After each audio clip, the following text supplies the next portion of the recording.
You should pull the fucking trigger. Pull the trigger. Ain't nobody gonna do for you.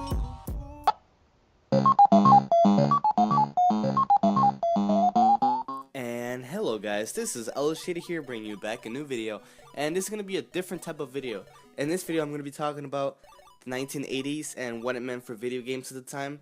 And if you guys would please like the video and subscribe, that would be great and that would help me out. But anyway, so the 1980s was the second decade of video games, and the decade basically began with arcades being the biggest thing, with giants like Atari still dominating the market since the 1980s.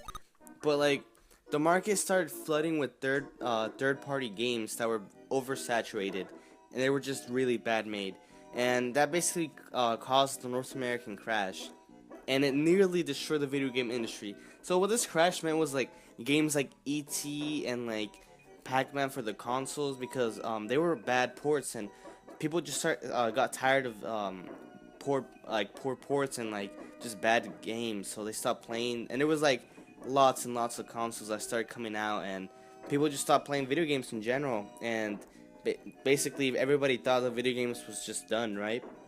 So it took home consoles years to recover from the crash, but Nintendo came in and filled in the void with the NES, or the Nintendo Entertainment System. Investors believed that video games were a fad that had passed, like everybody else did. But in the remaining years of the decade, Sega ignited a console war with Nintendo, which some of you guys, if you guys were around back then, might remember. And also Nintendo went on to release a Game Boy, which would become the best-selling handheld for 2 decades. And the Game Boy has a special place in my heart because that's the first handheld console that I had, that I owned. I owned one back in like the early 2000s, around like 2006 or whatever. I had a Game Boy Colored, and then eventually I went over to the PSP, but still the Game Boy was rocking it. So in the 1980s there were 2 generations of consoles, just like, you know, right now we're in the 8th gen of consoles. Back then there was two generations.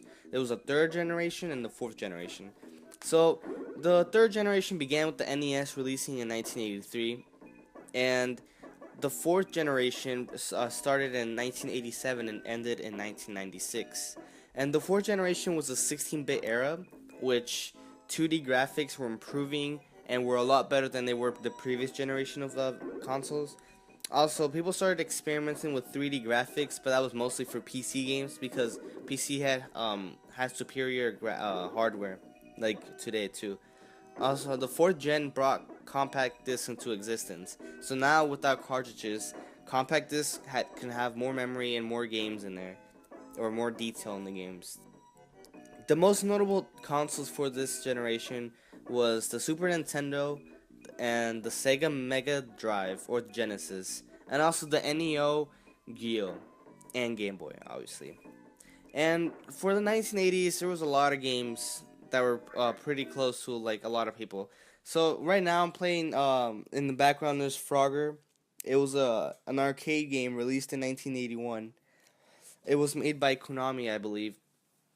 And I would just have a little slideshow of games that I'm gonna pay homage to. Homage. It depends how you want to say it. But I just want to pay respect for these games and the 1980s era, because without them, we wouldn't be here today. Without the crash, or without Nintendo coming in and saving the video game industry, we wouldn't have the video games. Or maybe we would. That's a kind of a different topic. There's like tons of videos of whether or not Nintendo really saved the North American crash and stuff like that. But anyway, so their arcade games were like Pac-Man came into existence. Same with Donkey Kong, Frogger, Super Mario Bros, Tetris, Cubert, Defender, Miss Pac-Man, Centipede, Galacta, and many more. And you can thank the 80s for that horrible E.T. game too. But no, I'm just playing. A subscriber wanted me to do a video like this, so I'm not gonna talk anymore. I'm just gonna have little bits of gameplay for the rest of the video of 1980 games like Donkey Kong, Tetris, and Frogger, and also Pac-Man. So I hope you guys enjoyed, guys. Just enjoy this little tribute to the 80s games. And this was LS Shady. Make sure to subscribe for more videos and daily content. and follow me on social media. So this was LS Shady, and I'm out. Peace.